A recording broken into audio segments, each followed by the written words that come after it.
What do you think, man? You like it? Hey, what's up? Christian here, House of Job on the EUC forums. And if you're watching this video, you're probably looking for a review on the new NINEBOT 1Z, and I hope I can do this review justice. I've been riding this wheel for about over a week now, and I've been trying to get it to as many NYC area riders for demo time as humanly possible. Special thanks to Jason McNeil of ewheels.com, without whom this wouldn't have been possible. And shout out to Dave Citywheel and Tishan Foy for help demonstrating the potential of this wheel, a wheel that I personally think will help redefine what we think an electric unicycle can be. But let me explain.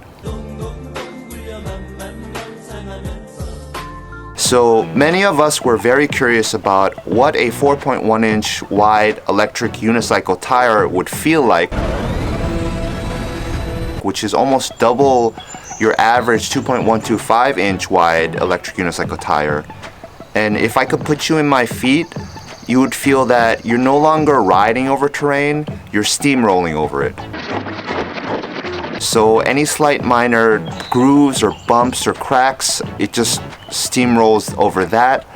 But the shock suspension isn't exactly what we were expecting. It's not the cushiness of a pneumatic air tire. Because it's tubeless, I learned that it needs thicker rubber walls, so it's more akin to a solid rubber tire. There's some thud factor to it. Any kind of bumps, you kind of jump up and then you plant to the ground and you don't bounce back up. You just ride over. So I needed to cushion with my knees, but in the end it was much better than your thinner EUC tires. Again, the feeling was just steamrolling over everything. The gyro resistance feel of the Z reminds me very much of the M Super V3 series, where you have that swinginess and you have to give more lean and weight into accelerating and decelerating. But NINEBOT here has allowed you to fine-tune both acceleration and braking separately, which I've never seen from an electric unicycle manufacturer. The acceleration has settings from 0 to 4, where 0 is the hardest, and the brake, so they call this a brake assist. There are two settings, off and on. When you have brake assist on, it's that swingy M Super V3 feel, whereas when you have it off, it's a very hard, immediate braking. Overall, I was very comfortable with the feel. I didn't feel unsafe throwing my lead into the accelerations. The braking without the brake assist had a hard enough response time for me, and on turns there was no pedal dip, which is one of my biggest pet peeves. So the pedals on the demo were your OG NINEBOT 116-inch series pedals, which have been out for years now, and I've never found them too uncomfortable, albeit I'm a small footer at a men's 8.5 shoe size. And they're a little short even for me, but they're manageable. The only problem was at high speeds, my foot was slipping a little, so I applied some grip tape on the metal, which solved the problem. This is the main area where the response was split here in New York City on the Z. So the physics of the Z now are dramatically different from any other EUC that's produced today, even the 22-inch by 2.75-inch wide Gotway Monster. The 4-inch wide combined with the relative squatness in relation to that wideness gives the Z a very low center of gravity.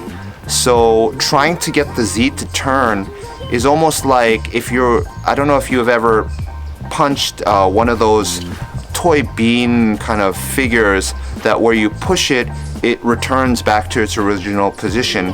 A lot of the comments were that the sucker doesn't want to turn. But in my experimentation throughout this week, I discovered that turning at high speeds on the Z, you could literally just throw your whole body weight into the turn direction, a maneuver that would normally just tip you over and make you fall on your average electric unicycle. I would kind of lead with my butt and my back, trying to make my butt touch the ground, and that would give me better turns.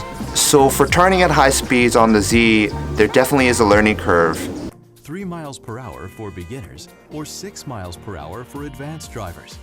The speed was good on the Z. I didn't have any feeling of lack of speed. For reference, my average speed is around 25 miles per hour, the speed limit in New York City. And I usually go a little bit above that, so the 28 miles per hour max felt just good enough for passing speed. As for power, it felt plenty powerful to me, the 1800 watt nominal motor of the Z10. On the uphills, I couldn't get it to overcharge over power warning that I could for the InMotion V10F. Then I did at the end try a little off-roading and it just ate up those bumps, albeit it depends on the size of the bump.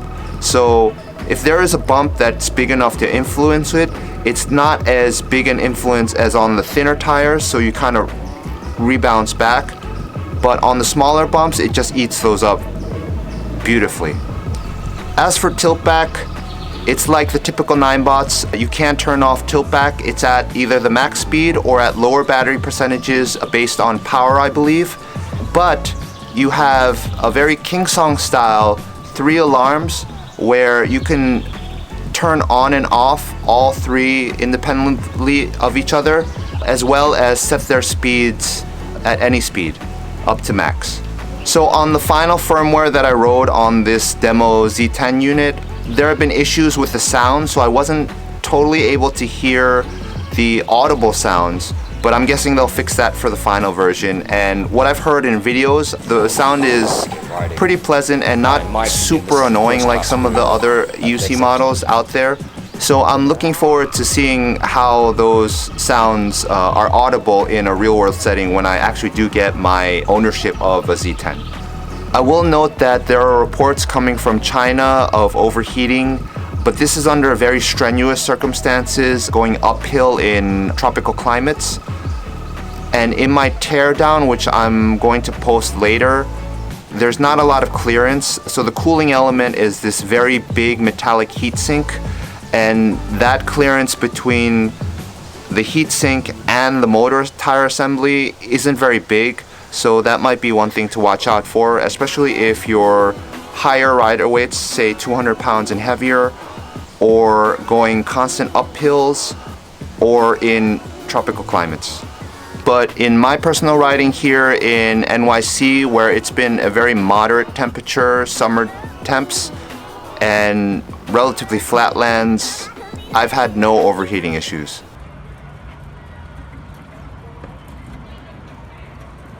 The trolley handle isn't very ideal. It's in that same perpendicular orientation as the M Super V3 trolley handle. So it's a telescoping design, and when you bring it out, it has some plate to it, and it doesn't have any lock to it, so it can slip down on you at any time. So while trolling it around, I had to kind of develop techniques so that it didn't collapse and the wheel wouldn't try to fall left and right. But at 55 pounds, the trolley handle I think is very necessary, especially in an urban setting. So it is what it is.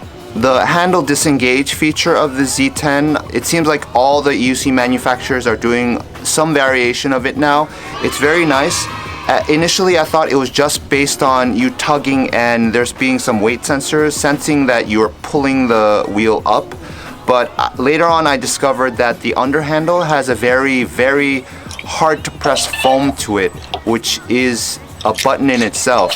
So when you grab it, and I would recommend grabbing it at the end, so the rear of the wheel instead of the front, because the front has this kind of like screw foundation to it. So if you grab it towards the rear and then wait for the vroom sound and lift it up, it works pretty well. It doesn't work all the time. It's a little finicky like the V10F implementation, but having it is the key part here. I'll also note that when you collapse the trolley handle, because it's in a diagonal and it collapses right where your fist can grab the actual handle, the carry handle, that's a very nice engineering design where you can go from trolling around the wheel to collapsing it and then immediately grabbing it to lift up. I thought that was a nice feature. The park fixtures of the trolley handle assembly are decent.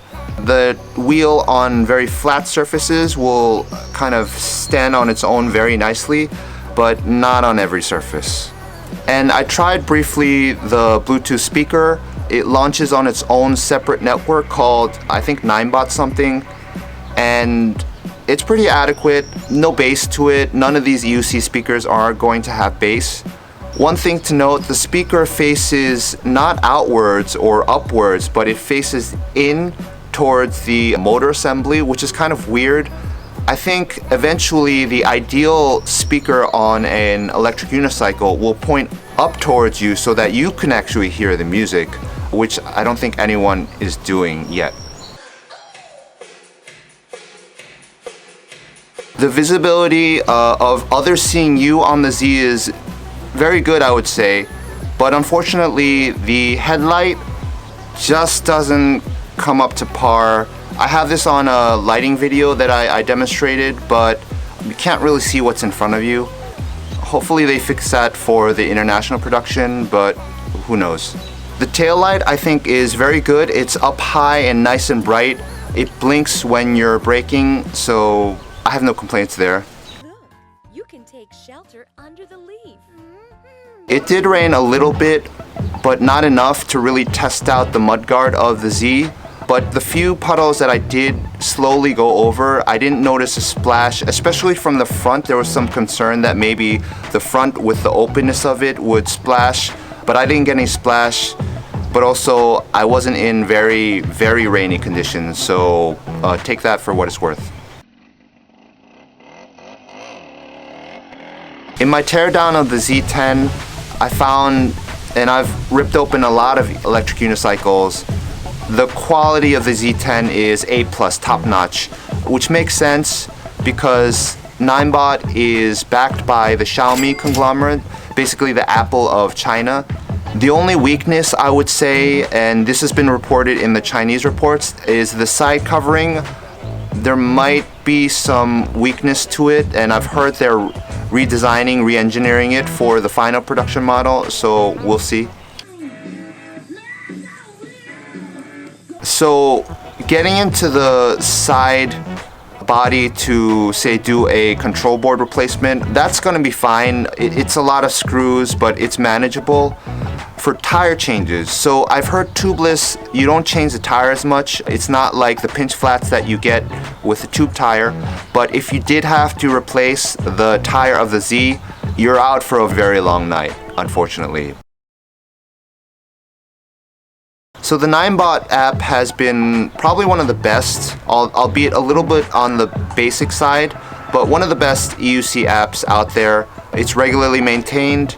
They roll out firmwares not super regularly, but enough, and all the functionality is there. The demo Z10 test unit was a little buggy. It wouldn't remember settings, but I'm just chalking that up to being beta.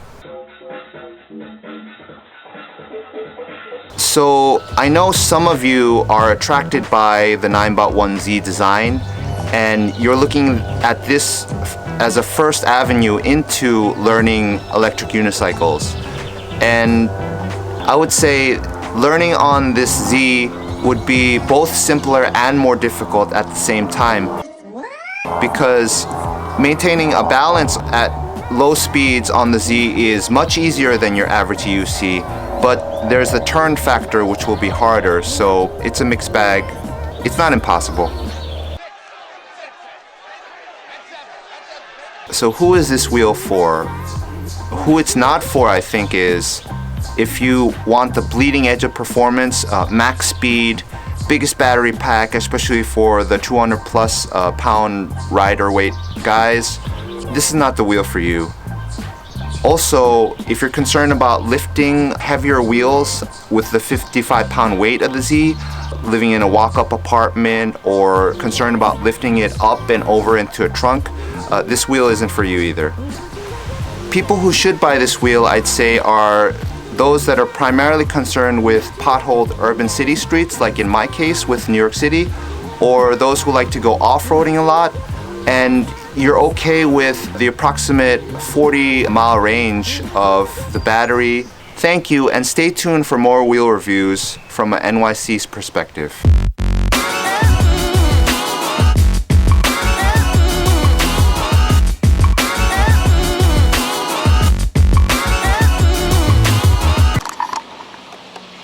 Alright, we're recording. Do it. I'm so tired. Me too. We got our coffees. No, We're good. I'm- Yo, let's make this light. Go.